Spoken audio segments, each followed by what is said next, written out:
Hey everyone, it's Andy with PDSConnect coming to you with another episode of Tech Tuesday, and it's sponsored by PDSConnect every Tuesday.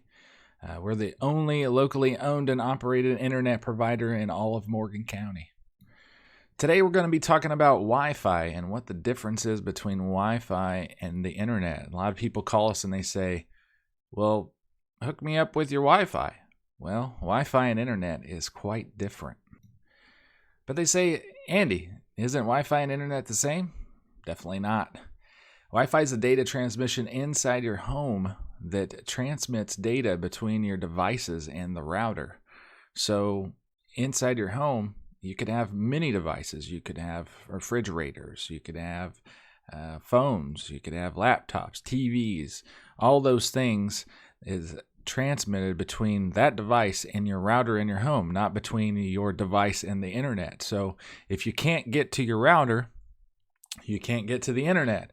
So the signal between your device and the router is completely different signal between you and your internet provider like us. So you want to make sure that connection between you and your router is the best before you're going to get the best internet experience. So what does all that mean? Well, Wi-Fi doesn't have to have the internet to function. You can be without internet and still transfer files between your PCs and your devices, like transmitting your print.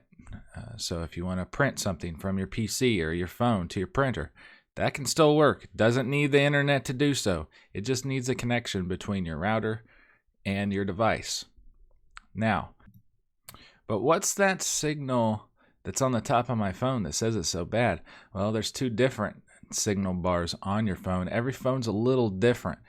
Now you can look at it, and in this picture you can see there's a Wi-Fi symbol, and then there's the bars.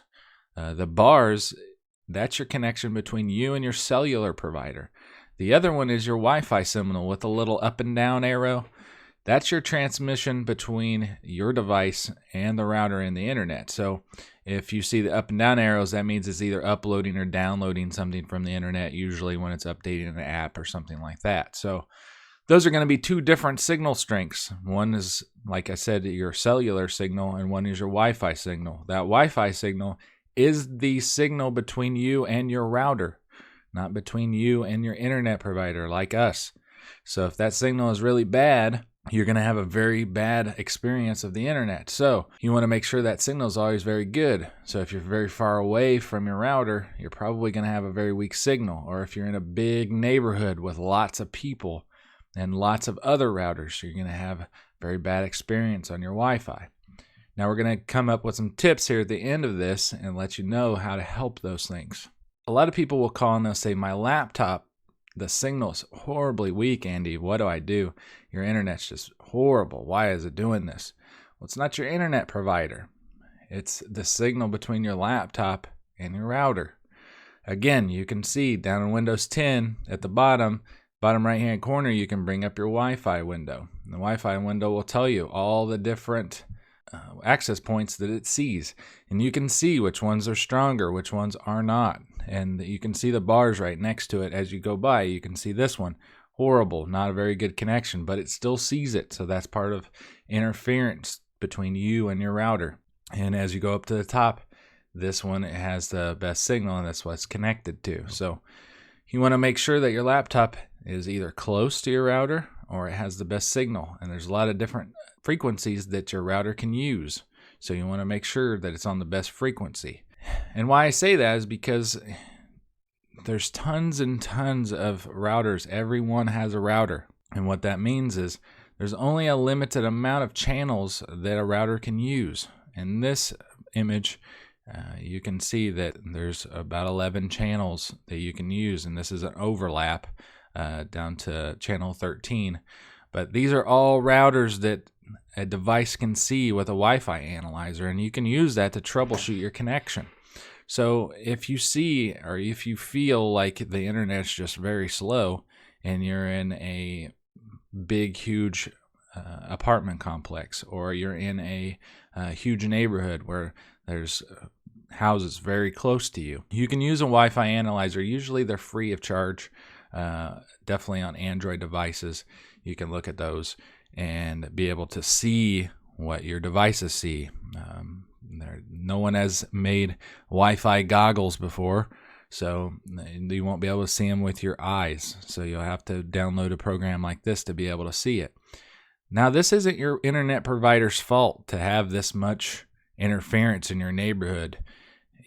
That's just part of it, and that's why they're trying to innovate and trying to make new Wi-Fi frequencies. The government is even trying to help and free up frequencies so there can be more innovation in devices where they can use more Wi-Fi channels. But if you take in this image, you can see there's only 11 channels. Well, that's the center channel. So if you look at it, you're going to go down 2 and up 2.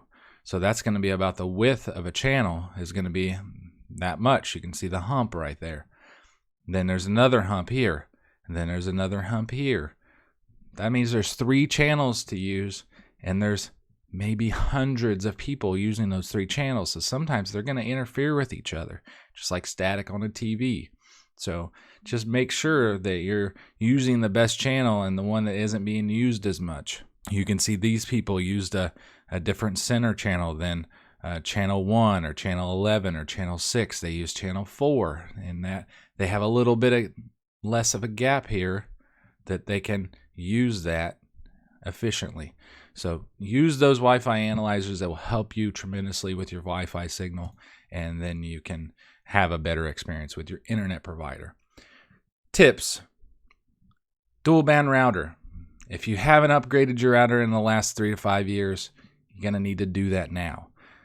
Dual band router has 5 gigahertz and 2.4 gigahertz in it, and you can use both of them. If you're too far away, sometimes it'll use 2.4 gigahertz. If you're close enough and it has the highest amount of bandwidth, you'll have 5 gigahertz available to you. You want to use 5 gigahertz whenever possible, because 5 gigahertz is going to give you the highest amount of throughput and bandwidth than 2.4. The router placement in your house is very critical on how well your devices are going to connect to it. So you want to make sure that your router placement is in the center of your home and on the lowest level. So the way that your router sits, it's going to transmit up like an umbrella. So you want to make sure that it's on the lower level and then it can transmit up. So if you're above it and you have a 2-story house, it will help you. Streaming boxes, TVs, you want to make sure, if at all possible, that they're plugged directly into the router via Ethernet cable. You can find an Ethernet cable at any of convenience store. If you're one of our customers, you're welcome to come by and pick one up. We can make you a custom link cable, or we can give you a 7-foot patch cable that you can plug in if your router is close to your router itself. Game consoles. If you call Microsoft or Sony for a PlayStation or an Xbox, they're going to tell you that the best gaming experience is going to be plugged in directly with an Ethernet cable. You want to make sure, if at all possible, that is the case. You're not going to have a very good experience with your games if you're in a big, huge neighborhood and you're trying to play games over Wi-Fi. So if you have an Xbox and it's clearly on the other side of the room or the other side of your house, you want to make sure that it's plugged in with an Ethernet cable. If you're one of our customers, we can help you run that cable, and hopefully that'll make you a better experience for your games if you're playing games over the internet. So I hope that helped you out. I hope that was enough information to help you with your Wi-Fi. If you have any questions, feel free to put those in the bottom here on YouTube. If you have any questions for us over Facebook, you're welcome to add us on Facebook or add us on Twitter, and we will look at those questions and answer them as best as we can. Again, I'm Andy. I'm with PDSConnect, and this is another Tech Tuesday. Tonight we're going to be on WCBK between 4:15 and 5 o'clock. For questions, you can call in and ask us there. So I hope you guys have a great day, and thanks for watching.